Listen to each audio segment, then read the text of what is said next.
Welcome to KTC movie Tamil. புதுசாக நம்ம சேனலை பார்க்குறவங்க சப்ஸ்கிரைப் பண்ணிக்கோங்க. மறக்காமல் பெல் ஐக்கானையும் கிளிக் பண்ணிக்கோங்க.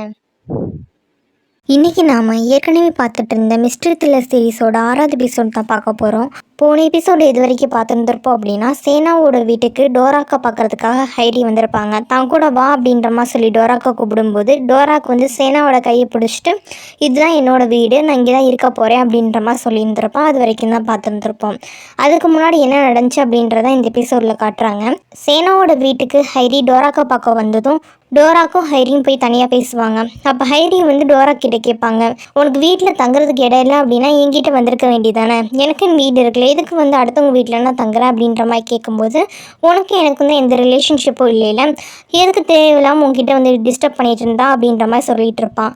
ஏன் அவனுக்கு எனக்கு ரிலேஷன்ஷிப் இல்லைன்னு எப்படி சொல்லலாம், நம்ம இன்னும் கம்ப்ளீட்டாக பிரேக்கப் பண்ணிக்கல, அது மட்டும் இல்லாமல் நீ இப்போ தான் ரீசெண்டாக எனக்கு பிரேக்கப் சொன்னாலுமே நான் உன்னை விட்டு இன்னும் மூவ் ஆன் ஆகலைன்றது உனக்கே தெரியல, நீ ஏன் என்கிட்ட வரமாட்டேன்ற, எதுக்கு வந்து இங்கே தங்கியிருக்க அப்படின்ற மாதிரி கேட்கும்போது டோராக் சொல்லுவான், ஃபஸ்ட்டு நீயாக தான் என்னை விட்டு போகிறேன்னு சொல்லி சொன்னேன், நான் ஒன்றும் உன்னை விட்டு போன்னு சொல்லி சொல்ல கிடையாது, நீ என்னை விட்டு போனால் சரின்னு சொல்லி நான் அதை அக்செப்ட் பண்ணிக்கிட்டேன், நீ இப்போ திருப்பி எதுவுமே நீ பண்ணாத மாதிரியே வந்து என்கிட்ட பேசுகிற அப்படின்ற மாதிரி கேட்டுட்டு இருப்பான். அது ஹைரி சொல்லுவாங்க, இல்லை நான் முதல்ல உன்னை விட்டு போனதுக்கான காரணம் நீ நல்லா இருக்கணும்னு சொல்லிட்டு தான், இப்போ நான் திருப்பி உன்கிட்ட வந்து பேச்சப் ஆகணும்னு நினைக்கிறதுக்கான காரணமும் நான் உன் கூட இருந்தால் தான் நீ நல்லா இருப்பேன், இப்போ வந்து உனக்கு என்னோட தேவை இருக்குது அப்படின்றதுனால தான், நீ ஏன் என்னை புரிஞ்சுக்கவே மாட்டே அப்படின்ற மாதிரி சொல்லுவாள். அதுக்கு டோராக்கு வந்து கத்தி விட்டுருவான், உனக்கு ஒரு தடவை சொன்னாவே புரியாதா, நான் ஆல்ரெடி தெளிவாக கட் அண்ட் ரைட்டாக சொல்லிட்டேன், உனக்கு எனக்கு எந்த சம்மந்தம் இல்லைன்னு சொல்லிட்டு, எனக்கு நீ தேவையே கிடையாதே, உனக்கு நீ தேவை அப்படின்னா உன்னோட ரிலேஷன்ஷிப்பை நான் என் பண்ணியிருக்க மாட்டேன், எனக்கு சுத்தமாக நீ தேவை கிடையாது, எனக்கு இப்போ தேவை அப்படின்னா அது சேனா மட்டும்தான், அவங்களால தான் இந்த கேஸ்லேருந்து என்னை வெளியே கொண்டுட்டு வர முடியும், என்னோட கஷ்ட காலத்தில் என் கூட இருந்தவங்க சேனா மட்டும்தான், அதனால தான் நான் அவங்க கூட இருக்கணும்னு ஆசைப்பட்றேன் அப்படின்ற மாதிரி சொல்லிட்டு சேனாவோட கையை பிடிச்சிட்டு சொல்லியிருப்பான். அதனால் இதுதான் என்னோட வீடு, எனக்கு கூட சொந்தமானவங்க இங்கே தான் இருக்காங்க, நான் இதை விட்டு வரமாட்டேன் அப்படின்ற மாதிரி பேசியிருப்பான். இது கேட்டால் ஹைரிக்கு டென்ஷன் ஆயிரும். டோராக்கை பிடிச்சி கத்தி விட்டுருவாங்க, நீ என்ன நினச்சிட்டு இருக்க, நீ சொன்னால் எல்லாரும் நம்பி நான் போயிடுவேன் நினச்சிட்டு இருக்கேன், எனக்கு தெரியும் உனக்கு வந்து என் மேலே அக்கறை இருக்குன்னு சொல்லிட்டு, அப்படி இல்லை அப்படின்னா அந்த டைம் நீ எனக்கு ஹெல்ப் பண்ணியிருக்கவே மாட்டேன் அப்படின்ற மாதிரி சொல்லிட்டு பல விஷயம் உனக்கு சொல்லுவாங்க. முன்னாடி வந்து ஹைரியை வந்து ஒரு ஸ்கேண்டலில் வந்து மாட்டியிருப்பாங்க. அப்போ வந்து இவன் என்ன பண்ணியிருப்பான் அப்படின்னா ஹைரியை ப்ரொடெக்ட் பண்ணுற மாதிரி பேசியிருப்பான். அந்த விஷயத்தான் சொல்லி, நீ அப்போ வந்து என் மேலே அக்கறை இல்லை அப்படின்னா என்னை ப்ரொடெக்ட் பண்ணியிருக்க மாட்டேல, அப்படி ப்ரொடெக்ட் பண்ணவே இப்போயே என்னை விலகி போக சொல்கிறேன், நான் விலகி போக மாட்டேன், நான் உனக்கு ஹெல்ப் பண்ணுவேன் அப்படின்ற மாதிரி சொல்லியிருப்பான்.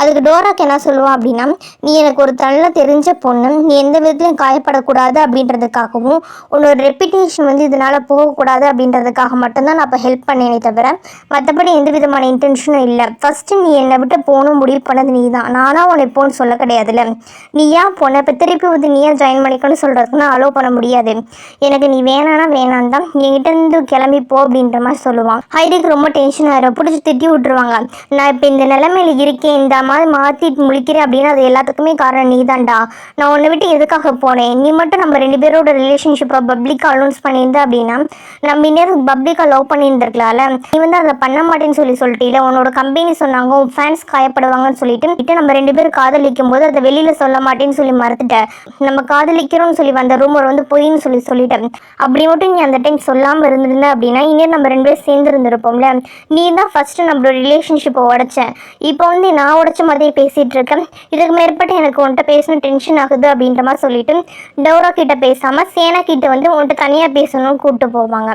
சேனா கிட்ட அவங்க என்ன சொல்லுவாங்க அப்படின்னா, இவன் வந்து இப்படி தான் அடமெண்ட்டாக இருப்பான், இவன் வந்து என்கிட்ட ஹெல்ப் கேட்க மாட்டான், நீங்கள் வந்து இந்த கேஸ் விஷயமா எந்த விதமான ஹெல்ப் பண்ணாலும் என்கிட்ட கேளுங்க, ஃபினான்ஷியலாகவும் சரி மற்றபடி சோர்ஸ் மூலமாக ஹெல்ப் வேணாலும் நான் பண்ணுறதுக்கு ரெடியாக இருக்கேன், நீ உங்களுக்கு ஃபுல் சப்போர்ட் நான் பண்ணுவேன் அப்படின்ற மாதிரி சொல்லவும் சேனாவும் சரி எனக்கு ஹெல்ப் தேவைப்பட்டால் நான் உங்கள்கிட்ட கண்டிப்பாக கேட்குறேன்னு சொல்லி ஹைரி அங்கேருந்து அனுப்பி வைப்பாங்க. பீக்குக்கு டோராக்கோட வீட்டு சிசிடிவி ஃபுட்டேஜை பார்க்கும்போது அந்த இடத்துக்கு ஐரிஸ் வந்துட்டு போன மாதிரி வந்து தெரிய வந்திருக்கும். அவனுக்கு வந்து அதனால் டவுட்டாகவே இருக்கும், ஒருவேளை இந்த கொலைக்கும் ஐரிஸ்க்கும் சம்மந்தம் இருந்தாலும் இருக்கலாம் அப்படின்ற மாதிரி சொல்லிட்டு, அதனால் அவன் என்ன பண்ணுவான் அப்படின்னா நம்ம எதுக்கும் கன்ஃபார்ம் பண்ணிக்கலாம் அப்படின்ற மாதிரி சொல்லிட்டு ஒரு ஜாயிண்ட் இன்வெஸ்டிகேஷனுக்கு வந்து அரேஞ்ச் பண்ணியிருப்பான். இதில் வந்து ஒரு பக்கம் டோராக்கும் வந்திருப்பான், இன்னொரு பக்கம் ஐரிஸையும் கூப்பிட்டுருப்பாங்க.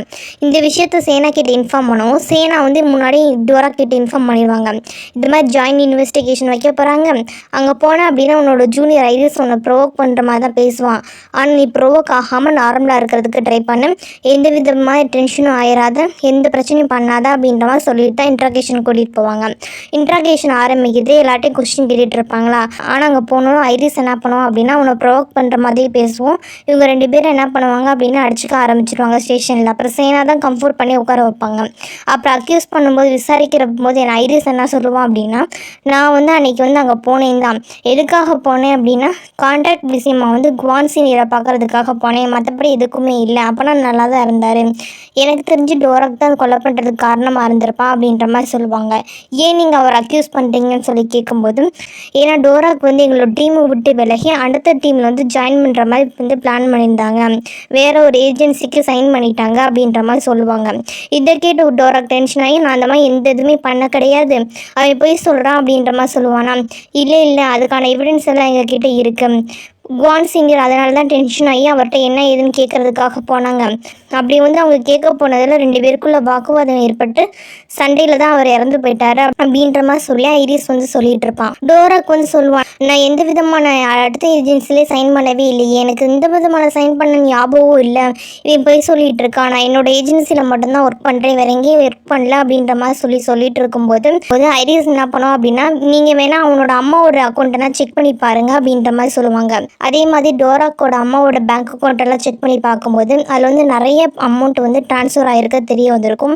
அதுவும் உங்கள் ஏஜென்சி இருக்குன்னா பக்கத்து ஏஜென்சி இருக்கும்ல, அந்த மாதிரி பக்கத்து ஏஜென்சிலேருந்து இந்த விஷயம் அப்போ தான் டோராக்கு தெரியவே. டோராக் ஷாக்கில் இருப்பான். ஏன் இந்த விஷயத்தை அவங்க அம்மா இன்ன வரைக்கும் சொல்லவே இல்லைல்ல. அப்போ என்ன பண்ணுவாங்க, இப்போ வந்து டோராக் மேலே தான் தப்பு இருக்குது அப்படின்ற மாதிரி காட்டுறாங்க. அதுபடியே வந்து இன்ட்ராகேஷன் போயிட்டு இருக்குமா. அதனால் டோராக்கும் சேனாவும் என்ன சொல்லுவாங்க அப்படின்னா, எனக்கு கொஞ்சம் டைம் கொடுங்க, அவங்கள்ட்ட போய் நாங்கள் கேட்டுட்டு வரோம் அப்படின்ற மாதிரி சொல்லிட்டு நேராக டோராக்கோட அம்மா பார்க்குறதுக்காக போவாங்க. டோராக் வந்து இப்போ இந்த ஒரு ஏஜென்சியில் கண்டினியூ பண்ணிகிட்டு இருக்காங்க. அந்த ஏஜென்சியில் தான் தொடர்ந்து பாட்டு பாடுறதா டோராக்கோட ஐடியா இருந்துச்சு. ஆனால் டோராக்கோட அம்மா என்ன பண்ணியிருப்பாங்க அப்படின்னா, இவன் வந்து இப்போ ஃபேமஸாக இருக்கானே, வேறு புது ஏஜென்சி வந்து அந்த டைம் வந்து கேட்டிருப்பாங்க, இந்த மாதிரி வந்து நம்ம வந்து பாட்டு வந்து உங்கள் பையனை வச்சு பாட வைக்கலாமான்னு கேட்கும்போது அவங்க டோராக்கு பதிலாக வந்து சைன் பண்ணியிருப்பாங்க, நான் என் பையன் வந்து பாடுவான் அப்படின்ற மாதிரி சொல்லிட்டு. அதனால தான் வேறு வழி இல்லாமல் அந்த கான்ட்ராக்ட் அம்மா சொல்லிட்டாங்களே அப்படின்றதுக்காக டோராக் வந்து பாடலாம் அப்படின்ற மாதிரி பேசிகிட்டு இருந்திருப்பான். ஆனால் இந்த விஷயம் எதுவுமே டோராக்கோட க்ளோஸ் ஃப்ரெண்டான குவானுக்கு தெரியாதுல்ல. அவை ஏற்கனவே நம்ம கன்டினியூ பண்ணியிருந்த பார்ட்டிலே வந்து இன்னும் அந்த ஏஜென்சி நல்லா தானே நமக்கு பண்ணிகிட்டு இருக்காங்க, அவங்கள்ட்டே திருப்பி கன்டினியூ பண்ணலாம் அப்படின்றதுக்காக அவங்கள்ட்டே பேசியிருப்பான், நாங்கள் வந்து ரினியூ பண்ண போகிறோம் அப்படின்ற மாதிரி சொல்லிட்டு. ஒரு சில டீமில் இருக்க ஹெட்டு இந்த மாதிரி போய் பேசுவாங்களே, அப்படி போய் வந்து பேசிட்டு வந்திருப்பான். இப்படி 2 டைம் வந்து பேசிகிட்டு இருக்கிறதுனால இவங்களோட ஆப்பர்ச்சுனிட்டி போயிடுச்சு அப்படின்ற மாதிரி சொல்லி தான் அப்போ வந்து கான்சர்ட் நடக்கிறப்பே கிளாஸ் ஆகிருக்கும். திருப்பி அதே கிளாஸ் தான் இப்படி நடந்துட்டு இருந்துச்சு. அதை பற்றி தான் எக்ஸ்பிளைன் பண்ணுவாங்க. இதான் நடந்த விஷயம் அப்படின்ற மாதிரி சொல்லிட்டு எல்லாத்தையும் டீட்டெயிலாக வந்து சொல்லியிருப்பாங்களே. அதனால் இதனாலவே கூட நம்ம டோராக் வந்து நம்மளை கொண்டிருக்கலாம் அப்படின்ற மாதிரி சொல்லி ஐரிஸ் சொல்லுவானா. இதெல்லாம் கேட்டுகிட்டு இருக்க லாயர் என்ன சொல்லிடுவார் அப்படின்னா, நீ சொல்கிற எதையுமே நான் உன்னை நம்ப முடியாது, இதுக்கு முன்னாடி கூட நான் உன்னை நம்பியிருப்பேன், இப்போ நீ பேசுகிறத வச்சு நான் கண்டிப்பாக வந்து நம்ப முடியாது. ஏன்னா அன்றைக்கி நீ என்ன சொன்ன, கொலை நடந்த அன்றைக்கி நான் ஹாஸ்பிட்டலில் அட்மிட் ஆகியிருந்தேன், எங்கேயும் போகலன்னு சொல்லி சொன்னேன். ஆனால் இப்போ என்ன சொல்கிறேன், நான் வந்து குவானை மீட் பண்ணேன் அப்படின்ற மாதிரி சொல்கிறேன். உன்னோட சாட்சி எதுவுமே வந்து முன்னுக்கு பின் முரணாக இருக்கிறதுனால உன்னை அக்செப்ட் பண்ணிக்க முடியாது, உன் மேலே டவுட் இருக்கு, நீயுமே வந்து விசாரிக்கக்கூடிய லைனில் தான் இருக்குது அப்படின்ற மாதிரி சொல்லி வார்ன் பண்ணி அனுப்பி விட்டுருவாங்க. அவங்க போனதுக்கு அப்புறமேட்டுக்கு பீக் வந்து யோசிப்பார், நம்ம வந்து கரெக்டாக வந்து இந்த விஷயத்தையெல்லாம் கொண்டுட்டு போகணும். ஏன்னா முன்னாடி வந்து நான் அனாலிசிஸ் பண்ணதை வச்சு பார்க்கும்போது டோராக் தான் கொலை பண்ணியிருப்பான் அப்படின்ற மாதிரி வியூ வந்து இருந்துச்சு. ஆனால் இப்போ வந்து உண்மையை பற்றி தேடி பார்க்கும்போது இந்த ஐரிஸ் மேலே தான் அதிகமாக டவுட் வருது. இவன் வந்து உண்மையை வந்து முன்னுக்கு பிறனா சொல்லிட்டு இருக்கிறதுனால இவன் தான் கொலைகாரனாக இருக்கிறதுக்கு அதிக வாய்ப்பு இருக்குது அப்படின்ற மாதிரி சொல்லிட்டு, இதுக்கு முன்னாடி என்ன பண்ணியிருந்தா அவங்க அப்பா ப்ரெஷர் போட்டதுனால எப்படியோ கேஸை வின் பண்ணணும் அப்படின்ற மாதிரி சொல்லி பீக் நினச்சிட்டு இருந்தானே. இப்போ அப்படின்னா இல்லை, கரெக்டாக வந்து உண்மை என்னன்றது கண்டுபிடிக்கணும் அப்படின்ற மாதிரி சொல்லி பீக் வந்து முடிவு பண்ணிகிட்டு இருந்திருப்பான். அந்த டைம் வந்து அவங்க அப்பா வந்து கூப்பிட்டு சத்தம் போட்டிருப்பாரு, இந்த மாதிரி வந்து நீ அடிக்கடி வந்து சஸ்பெக்டை மாத்திரன்ற கேள்விப்பட்டேன், உனக்கு ஒரு குற்றவாளி நீ ஒருத்தவங்களை ஃபிக்ஸ் பண்ணிட்டீங்கன்னா அவங்க தான் குற்றவாளின்னு நினச்சி ஆதாரத்தை தேடு, மற்றபடி குற்றம் வேறு ஒருத்தவங்க பண்ணியிருப்பாங்கன்னு சொன்னீங்கன்னா உன்னோட வின்னிங் பாயிண்ட் குறைஞ்சி போயிடாதா, நீ எப்படி வின் பண்ண முடியும், நீ வின் பண்ணலை அப்படின்னா என்னோடய பிளான் எல்லாம் கெட்டு போயிடும், வின் பண்ணுறதுக்கு வழியை படுறா அப்படின்ற மாதிரி சொல்லிட்டு அவனை கூப்பிட்டு டோஸ் விட்டு அனுப்பி விடுவாங்க. ஆனால் டோராக்கும் சேனாவும் என்ன சொல்லுவாங்க அப்படின்னு நேராக டோராக்கோட அம்மா பார்க்கறதுக்காக போவாங்க. அங்கே போய் கேட்கும்போது அவங்க அம்மா சொல்லுவாங்க, ஆமாம் நான் சைன் பண்ணேன், கான்ட்ராக்ட் போட்டேன் தான், ஏன்னா அந்த ஏஜென்சியில் வந்து நிறைய அமௌண்ட் தரேன்னு சொல்லி சொன்னாங்க, அதனால நான் சைன் பண்ணேன், அதில் என்னடா தப்பு இருக்குது, அவங்க பணம் தர்றாங்க நம்ம சைன் பண்ணிக்கலாம்ல அப்படின்ற மாதிரி சொல்லும்போது டோராக்கு பிடிச்சி திட்டி விட்ருவான். ஏமா உனக்கு பிரச்சனை, நான் காசு கிட்ட இல்லையே நான் சொல்கிறேன், நீ ஏமா புரிஞ்சுக்கவே மாட்டேன், இதனால எவ்வளோ பெரிய பிரச்சனை வரப்போகுது தெரியுமா அப்படின்ற மாதிரி சொல்லும்போது அவங்க அம்மா என்ன சொல்லுவாங்கன்னா, நீ கொலை பண்ண அப்படின்னு ஒத்துக்க வேண்டியதானே டோராக், உனக்கு வந்து பின்னாடி சப்போர்ட் பண்ணுவாங்க, நீ தப்பு பண்ணேன்னு சொல்லி ஒத்துக்கிட்டா மட்டும்தான் உனக்கு தண்டனை குறையும், நீ தப்பு பண்ணேன்னா ஏன் ஒத்துக்க மாட்டேன், இப்போ ஸ்டார்டிங்லேயே நீ ஒத்துக்கிட்டீங்கன்னா ஒரு 10 வருஷமோ என்னமோ சொல்லிட்டு வெளியே விட்டுருவாங்க, அதை விட்டு நீ ஒத்துக்க மறுத்த அப்படின்னா ரொம்ப நாள் உன்னை டார்ச்சர் பண்ணுவாங்க, அதனால் வேணாம் நீ தப்பு பண்ணன்றதை ஒத்துக்கோ, அது மட்டும் இல்லாமல் நான் உனக்கு சைன் பண்ணது உன் நல்லதுக்காக தான் பண்ணேன், அதனால் என்னால் எதுவுமே மாற்ற முடியாது அப்படின்ற மாதிரி சொல்லும்போது சேனா வந்து டென்ஷன் ஆயிடுவாங்க. பெத்த பையன்கிட்ட பேசுகிற மாதிரியே பேசுகிறீங்க, உங்கள் பையன் மேலே உங்களுக்கு கொஞ்சம் கூட நம்பிக்கை இல்லையா, ஃபஸ்ட்டு விஷயம் நீங்கள் அவனுக்கு தெரியாமல் அவன் ஏஜென்சிக்கு எதிராக சைன் பண்ணது தப்பு, அவன் ஒரு ஏஜென்சியில் ஒர்க் பண்ணிகிட்டு இருக்கும்போது அவனோட கன்சர்ன் இல்லாமல் எப்படி நீங்கள் அடுத்த ஏஜென்சியில் போய் சைன் பண்ணலாம், இது வந்து பெரிய பிரச்சனையில் அவனை தான் மாட்டி விடுது. ரெண்டாவது விஷயம், அவன் ஒரு தப்பு பண்ணலை அப்படின்றப்ப நீங்கள் உங்கள் பையனுக்கு தான் சப்போர்ட் பண்ணியிருக்கணும், அவனுக்கு சப்போர்ட் பண்ணாமல் நீங்கள் ஆப்போசிட் சைடு வந்து சப்போர்ட் பண்ணி பேசுகிறீங்க, யார் என்ன சொன்னாலும் சரி நான் டோராக்கு நம்புகிறேன், எந்த தப்பும் பண்ணியிருக்க மாட்டான், அதனால் நீங்கள் வந்து அவன் விஷயத்தில் இதுமாரி தலையிடாதீங்க அப்படின்ற மாதிரி சொல்லுவாங்க. டோராக்கும் இதுக்கு மேற்பட்டு அவனை கூட பார்த்து பேசவே எனக்கு பிடிக்கலமா அப்படின்ற மாதிரி சொல்லிட்டு சத்தம் போட்டுவிட்டு அங்கேருந்து கிளம்பி போயிடுவான். இப்படி அம்மாலேருந்து யாருமே தன்னை நம்பலை அப்படின்ற மாதிரி சொல்லிட்டு ரொம்ப அப்செட்டில் இருப்பானா. இந்த விஷயத்தை நோட் பண்ண சேனா என்ன பண்ணுவாங்க அப்படின்னா, டோராக்கு ஒன்சைன் கூட வா அப்படின்ற மாதிரி சொல்லிட்டு ஒரு இடத்துக்கு கூட்டிகிட்டு போவாங்க. இந்த எந்த இடம் அப்படின்னா, டோராக்கோட ஃபேன்ஸ் எல்லாம் அவனுக்காக ஒரு ஃபேன் கிளப் உருவாக்கியிருப்பாங்கல்ல, அந்த பட்ட இடம். அங்கே பார்த்தோன்னா டோராக் பற்றின விஷயங்கள், அவனை பற்றின சின்ன சின்ன கலெக்ஷன்ஸ் எல்லாமே இருக்கும். அதெல்லாம் பார்க்கும்போது இவனுக்கு கொஞ்சம் சந்தோஷமாக இருக்கும். அப்போ இன்னமும் நம்ம ஃபேன்ஸ் வந்து நம்ம நம்பிட்டு தான் இருக்காங்க, நம்ம ஃபேன்ஸுக்காகவாவது நம்ம தப்பு பண்ணல அப்படின்றத ப்ரூஃப் பண்ணணும் அப்படின்ற மாதிரி சொல்லிட்டு கொஞ்சம் மனசு வந்து நார்மலாக இருக்குது. இப்போ தான் அவனுக்கு சரி நம்ம வந்து இந்த விஷயத்துலேருந்து முன்னாடி வந்துடுவோம் அப்படின்ற மாதிரி சொல்லிட்டு ஒரு புது உத்வேகம் கிடைச்ச மாதிரி என்ன பண்ணுவான் அப்படின்னா, அடுத்த நாளே போய் அவனோட ஏஜென்சி ஹெட்டை மீட் பண்ணுறதுக்காக போவான். இந்த மாதிரி என்னோட அம்மா வந்து அடுத்த ஏஜென்சியில் சைன் பண்ண விஷயம்னு எனக்கு தெரியாதுன்னு சொல்லும்போது, சரி ஓகேப்பா, எனக்கு ஆல்ரெடி உங்கள் அம்மா பற்றி தெரியும், உங்கள் அம்மா அப்போலேருந்து இப்படி தானே, ஆனால் எந்த பிரச்சனையும் இல்லை, நான் வந்து கோர்ட்டில் கேஸ் அப்படின்னு சொல்லி வந்துச்சு அப்படின்னா நீ இன்னும் என்னோட ஏஜென்சியில் தான் இருக்க, எங்கள் ஏஜென்சி கீழே தான் ஒர்க் பண்ணுற அப்படின்றத வந்து நான் சொல்லிடுறேன், எனக்கு எந்த பிரச்சனையும் இல்லை, ஆனால் நீ தப்பு பண்ணியா இல்லையா அப்படின்றத நீ தனியாக தான் ப்ரூவ் பண்ணி ஆகணும், அந்த விஷயத்தில் என்னால் ஹெல்ப் பண்ண முடியாது அப்படின்ற மாதிரி சொல்லிடுவாங்க. ரொம்ப தேங்க்ஸ் அப்படின்ற மாதிரி சொல்லிட்டு அவன் அங்கேருந்து கிளம்பி வந்துடுவான். இன்னொரு பக்கம் சேனா என்ன பண்ணுவாங்க அப்படின்னா, அவங்களோட பாஸ் பார்க்குறதுக்காக போயிருப்பாங்க. அவள் சேனாவோட பாஸ் வந்து சத்தம் போடுவார், நீ எதுக்குமா இன்னும் இந்த கேஸில் வந்து ரொம்ப ஸ்டப்பானாக இருக்கா அப்படின்னு கேட்கும்போது, என்னால் வந்து அவர் செய்யாத தப்பு வந்து விட்டுட்டு வர முடியல சார் அப்படின்ற மாதிரி சொல்லி இவங்க சொல்லிட்டு இருப்பாங்களா. அப்போ தான் அவங்க பாஸ் வந்து ஒரு அட்வைஸ் பண்ணுவார், நீ இந்த மாதிரி ஸ்டப்பானாக இருக்கிறது எனக்கு பிடிச்சிருக்குமா, இன்னொரு பக்கம் நிற்கணும்னு நினைக்கிறது ரொம்ப சந்தோஷமாக இருக்குது, இப்போ நீ வந்து டோராக்கு சப்போர்ட் பண்ணிட்டு இருக்க மாதிரி ஏன் அப்போ உன்னோட அப்பாவுக்கு சப்போர்ட் பண்ணியிருந்தாங்க அப்படின்னா எந்நேரம் உங்கள் அப்பா வந்து உயிரோடு இருந்திருப்பாரு, உங்கள் அப்பாவுக்கு இந்த நிலைமை வந்திருக்காது அப்படின்ற மாதிரி சொல்லிட்டு அவங்க அப்பாவை பற்றி இவங்க வந்து பேசிகிட்டு இருப்பாங்க. முன்னாடி இதே மாதிரி அவங்க அப்பா வந்து ஏதோ ஒரு பொய்யான கேஸ்க்கு வந்து ஃப்ரேம் பண்ணப்பட்டாரா என்ன அப்படின்ற டீட்டெயில்ஸ்லாம் தெளிவாக கொடுக்கல.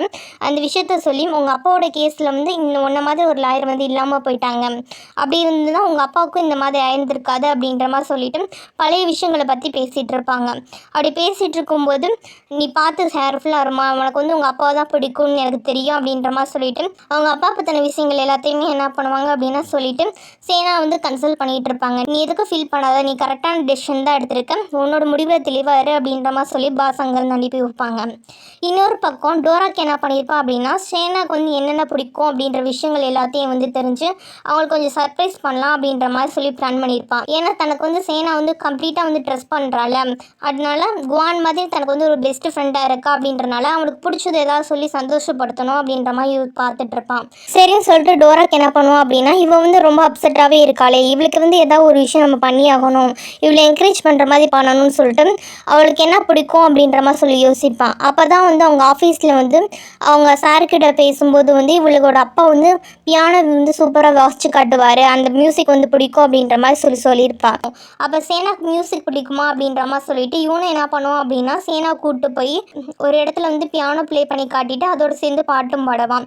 அதாவது எப்படியாவது வந்து சேனா வந்து ரொம்ப சந்தோஷமாக வச்சுக்கணும், அவள் ஹாப்பியாக கொஞ்சமாவது இருக்கணும், ஏன்னா நமக்காக இவ்வளோ பண்ணுறாள் அப்படின்ற மாதிரி சொல்லிட்டு அவளை ஹாப்பியாக வச்சுக்கணும் அப்படின்ற மாதிரி சொல்லிட்டு ட்ரை பண்ணிகிட்டு இருப்பான். இப்போ கொஞ்ச நாள் டோராக்கும் சரி சேனாவும் சரி ரொம்ப க்ளோஸாக ஒரே வீட்டில் தான் இருந்துட்டு இருக்காங்க. அப்போ ஒவ்வொருத்தவங்களை பற்றின டீட்டெயில்ஸ் எல்லாமே இன்னொருத்தவங்களுக்கு தெரிய வந்திருக்கும். ஆனால் சேனா இன்ன வரைக்குமே தான் வந்து அவனோட பெரிய ஃபேனு அப்படின்ற விஷயத்த சொல்லியிருக்க மாட்டாங்க. சும்மா ஹாபீஸ்னால் என்னென்னு சொல்லி கேட்கும்போது நார்மலாக சொல்லுவாங்க. மியூசிக் பிடிக்குமான்னு கேட்கும்போது அதெல்லாம் பிடிக்காது அப்படின்ற மாதிரி சொல்லிட்டு அவனோட ஃபேன் அப்படின்றதே காட்டிக்க மாட்டாங்க. அப்படியே கொஞ்ச நாள் போகுது. இப்போ வந்து ஷென் என்ன பண்ணியிருப்பான் அப்படின்னா ஒரு விஷயத்த வந்து கண்டுபிடிச்சிருப்பான். இப்போ சேனா வந்து அந்த ஏஜென்சி கான்ட்ராக்ட் பற்றி விசாரிக்க சொல்லியிருப்பாங்கல்ல, அந்த ஏஜென்சியோட கான்ட்ராக்ட் பின்னாடி இருக்கிறது பூராமே டோராக்கோட அம்மா அப்படின்றதுக்கான எவிடன்ஸ் எல்லாம் கேதர் பண்ணிடுவாங்க. அந்த விஷயம் எல்லாத்தையுமே அந்த ஏஜென்சி ஹெட்கிட்ட கொண்டு போய் காட்டும்போது அவர் என்ன சொல்லிடுவார் அப்படின்னா, ஆமாம்மா அந்த விஷயம் எல்லாமே வந்து உண்மைதான், அவங்க அம்மா தான் இதில் வந்து எக்ஸ்ட்ரா வேலை பார்த்துருக்காங்க, அது எனக்கு நல்லாவே தெரியும். காலையில் ஆல்ரெடி வந்து என்கிட்ட டோரா பேசினான், அதனால் அவன்கிட்ட வந்து கரெக்டாக வந்து நான் சப்போர்ட் பண்ணுறேன் அப்படின்ற மாதிரி சொல்லியிருக்கேன். அது மட்டும் இல்லாமல் குவானுமே வந்து நம்ம ஏஜென்சி சார்பாக வந்து சைன் பண்ணியிருக்கான். ஆனால் இந்த விஷயத்தில் வந்து டோராக்கு வந்து எந்த ப்ராப்ளம் வராது, நான் வந்து அந்த விஷயத்தை வந்து கோர்ட்டில் சொல்கிறதுக்கு ரெடிமா அப்படின்ற மாதிரி சொல்லிட்டு இருப்பான். சரி ஓகே நீங்கள் சொல்கிறதுக்கு ரெடி அப்படின்னா நான் கோர்ட்டில் வந்து உங்களுக்கு சாட்சியை கூப்பிட்றேன் அப்படின்ற மாதிரி சொல்லிவிட்டு அவங்க அங்கேருந்து கிளம்பி வீட்டுக்கு போவாங்க. இந்த டைம் வீட்டில் டோராக்கு என்ன பண்ணுவோம் அப்படின்னா சேனாக்கு பிடிச்ச விஷயம் தான் நம்ம பண்ணி கொடுக்கணும் அப்படின்ற மாதிரி சொல்லிட்டு என்ன பண்ணலாம் அப்படின்ற மாதிரி யோசிக்கும் போது தான் சேனாக்கு வந்து கிம்பா பிடிக்கும் அப்படின்ற விஷயத்தை வந்து அவள் சொல்லியிருப்பா பேச்சுவாக்கில். அதனால் என்ன பண்ணுவோம் அப்படின்னா அது சமைக்கிறதுக்கான தேவையான திங்ஸ் எல்லாம் வாங்கிட்டு வந்து அதை சமைச்சிட்டு இருப்பான். அப்படி சமைச்சிட்டு இருக்கும்போது அரிசி வீட்டில் தானே இருக்கும், எங்கே காணோம் அப்படின்ற மாதிரி சொல்லிட்டு அரிசியை தேடி பார்ப்பான். அப்போ ஸ்டோரேஜ் ரூமில் இருக்கும் அப்படின்ற மாதிரி ஷென் சொல்லியிருப்பானா. உடனே ஸ்டோரேஜ் ரூமில் போய் அரிசியை எடுக்கலாம் அப்படின்ற மாதிரி போய் எடுப்பான். அந்த ஸ்டோரேஜ் ரூமில் தான் சேனாவோட திங்ஸ் எல்லாமே இருக்கும்ல, அப்போ சின்ன வயசு ஃபோட்டோஸு, ஆல்பம்ஸு, புக்ஸு, அவள் வாங்கின அவார்ட்ஸு அப்படி எல்லாத்தையும் போட்டு ஒரு பாக்ஸில் வச்சுருப்பான். அது எல்லாத்தையும் வந்து எடுத்து பார்ப்பான். பரவாயில்லையே குட்டி வயசு சேனை இப்படியெல்லாம் இருக்காளா அப்படின்ற மாதிரி சொல்லிட்டு அந்த கலெக்ஷன்ஸ் எல்லாத்தையும் ஒன்றா எடுத்து பார்த்துட்டு இருப்பானா. அப்படி பார்த்துட்டு இருக்கும்போது ஒரு பாக்ஸ் ஓப்பன் பண்ணி பார்ப்பான். அதில் வந்து இவனை பற்றின டீட்டெயில்ஸ் எல்லாமே இருக்கும் போல இருக்கு. இவன் வந்து இவனோட ஃபேனாக இருப்பாள், அந்த இதெல்லாம் கலெக்ட் பண்ணி வச்சுருப்பா. அதை பார்த்ததும் அப்படியே அதிர்ச்சியில் வந்து அப்படியே ஹாலில் உட்காந்துருவான். இந்த டைம் சேனா என்ன பண்ணியிருப்பாங்க அப்படின்னா ஹைரியை பார்க்கறதுக்காக போயிருப்பாங்க. அவங்க வந்து இந்த டோராக்கோட கேஸ் விஷயமா ஏதாவது ஹெல்ப் என்ன கேட்க சொல்லியிருப்பாங்கள்ல, அந்த ஹெல்ப் வேணாம் அப்படின்ற மாதிரி சொல்கிறதுக்காக தான் போயிருப்பாங்க. ரெண்டாவது நானும் டோராக்கும் லவ் பண்ணுறோம் அப்படின்ற மாதிரி நீங்கள் தப்பாக புரிஞ்சுக்கிட்டீங்க. நான் வந்து அவனோட லாயர், அவன் என்னோட கிளைண்ட் மட்டும்தான், எங்களுக்குள்ள வேறு எந்த விதமான ரிலேஷன்ஷிப்பும் கிடையாது. இப்போ அவனுக்கு தங்குறதுக்கு வீடு இல்லைன்றனால தான் என்னோட வீட்டில் இருந்துட்டு இருக்கான். இதுக்கு மேற்பட்டு நீங்கள் என்னோட வீட்டுக்கு வருதோ என்கிட்ட இந்த கேஸை பற்றி பேசுகிறதோ வேணாம். உங்களோட கேஸை நீங்கள் தனியாக பார்த்துக்கோங்க. அவங்களுக்கு ஏதாவது நீங்கள் செய்யணும்னு நினச்சிங்க அப்படின்னா தனிப்பட்ட முறையில் டோரா கிட்ட கேஸுங்களே தவிர இந்த விஷயத்தில் வந்து நீங்கள் இன்வால்வ் ஆகாதீங்க அப்படின்ற மாதிரி சொல்லிட்டு அங்கேருந்து கிளம்பி வந்துடுவாங்க. இப்போ தான் சேனா வந்து வீட்டுக்கு வருவாங்க. வீட்டுக்கு வந்தவங்க பார்க்கும்போது டோராக்கு வந்து தரையில் வந்து உட்காந்துருப்பான். பார்க்கவே மனசுடைஞ்சு போய் உட்காந்துருப்பான். சுற்றிலும் பார்த்தா அப்படின்னா இவ ஃபேனாக இருக்கும்போது கலெக்ட் பண்ணியிருப்பாள் திங்ஸ் எல்லாமே, அது எல்லாமே தலையில் வந்து செதறி கிடக்கும். இதெல்லாம் பார்த்துட்டு அவன் கண்டுபிடிச்சிட்டானா அப்படின்ற மாதிரி பார்த்துட்டு இருக்கும்போது அவன் கேட்பான், நீ என்கிட்ட மறைச்சிட்டில சேனா, நீ உண்மையில என்னோட ஃபேனா அப்படின்ற மாதிரி சொல்லி பார்த்துட்டு இருப்பான். இவனுக்கு வந்து சேனா வந்து தன்னோட ஃபேன் அப்படின்றது தெரிய வரும்போது இவன் வந்து ரொம்ப சந்தோஷமான இல்லை, மனசு வருஷப்பட்டு தான் இருப்பான். ஏன்னா அவனை பொறுத்த வரைக்கும் தன் கூட யாருமே உண்மையாக வந்து லாயலாக இல்லை, ஏதோ ஒரு பர்பஸ்க்காக தான் பழகுறாங்க.